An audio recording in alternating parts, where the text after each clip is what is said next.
थे जिनके कोई संतान नहीं थी। इस वजह से वो दोनों बहुत दुखी रहते थे। एक दिन साहूकार सुबह सुबह घर से बाहर जाने लगा तो सामने से एक किसान खेत में दाना डालने जा रहा था। साहूकार को देखते ही वो वापस लौट गया और बोला, आज तो अच्छा शगुन नहीं हुआ, पता नहीं दिन कैसा बीतेगा। साहूकार ने उसकी बात सुन ली और उदास मन से वो वापस अपने घर लौट गया।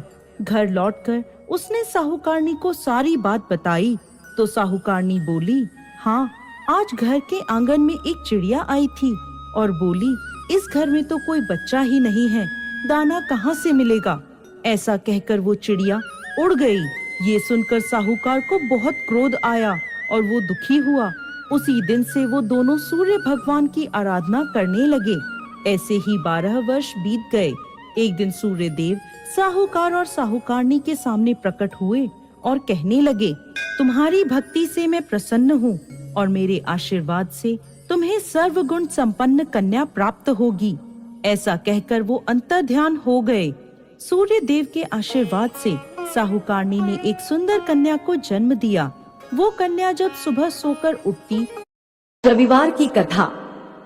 जय तो उसके मुंह से हीरे मोती झड़ते थे।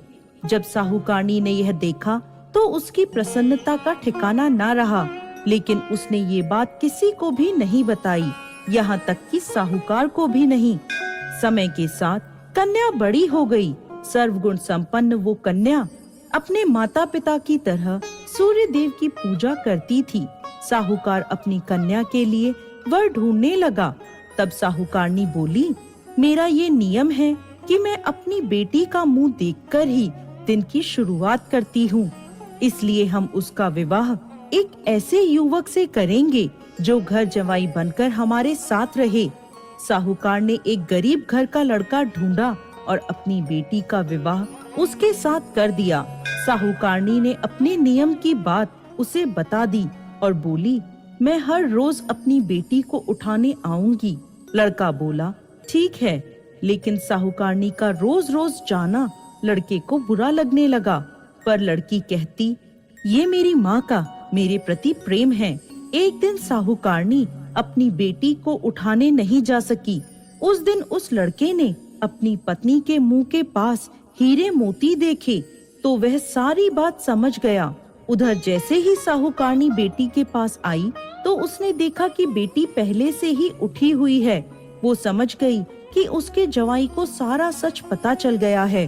साहूकारनी ने लालच में आकर अपने जवाई को मार दिया और उसका सिर काटकर अपने साथ ले गई।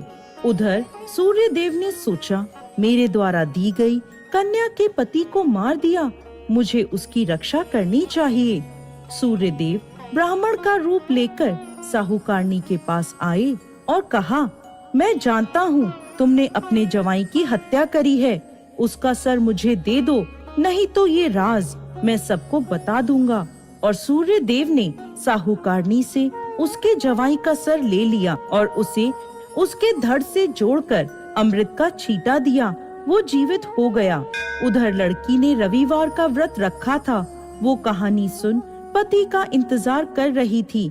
पति देर से पहुंचा तो वो बोली, क्या आपको पता नहीं आज मेरा व्रत है और सूर्य देव के अस्त होने के बाद मैं भोजन नहीं कर सकती।